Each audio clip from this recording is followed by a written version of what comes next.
سلام، چطورین بچه؟ بیاین تو 4 دقیقه بهتون بگم صندلی کافتون رو چجوری خوشگلش کنید. خب با یه اسپری و یه دونه فوم تمیز روی سطح مورد نظر رو قشنگ اسپری میکنیم. با این اسپری های نانو واقعا فوق العاده است بچه‌ها.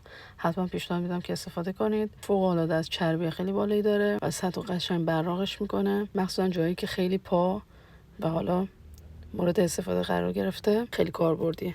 ببینید قبل و بعدشو خیلی خوشگل و خیلی تمیز، خیلی مشکی و براق شده. با صندلی دوم هم همین کارو میکنیم.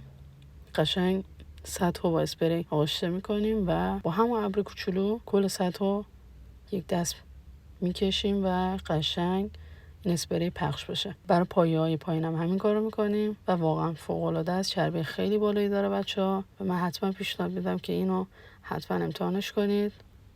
حالا عکس و مشخصاتش حتما براتون میذارم. و این نکته‌ای که باید مجددا براتون بگم اینه که هرچی اسپری که حالا رو سطح مورد نظر رو میزنید بیشتر باشه و براقیتش و اینا بیشتر میشه و فوق‌العاده عمل میکنه، چون چربی خیلی بالایی داره و قشنگ این حالت آهن و چوب ترکیب این صندلی و اون آهنه که به صورت کوره‌ای و حالا رنگ شده است با این اسپری واقعا فوق‌العاده میشه و خیلی تمیز و مشکی و براق میشه. و من حتما پیشنهاد میدم که حتی برای سطوح مثل چوب و همون چوبی که حالا بالای این صندلی کار شده، حتی برای اونم خیلی فوق‌العاده جواب میده.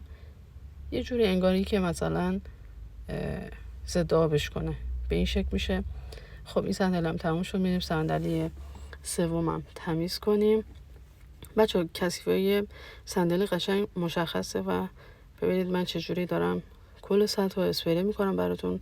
ببینید فرق قبل و بعدش رو واقعا فوق العاده است. حتما پیشنهاد میدم که این اسپری رو امتحانش کنید و اینکه سعی کنید که کارهای کافتون رو خیلی دلی و خوشگل خودتون انجام بدین.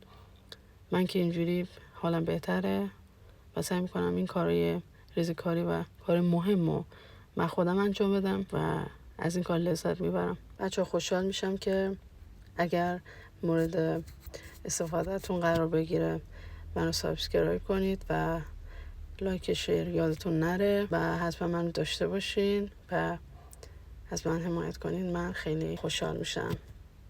مرسی، بای بای.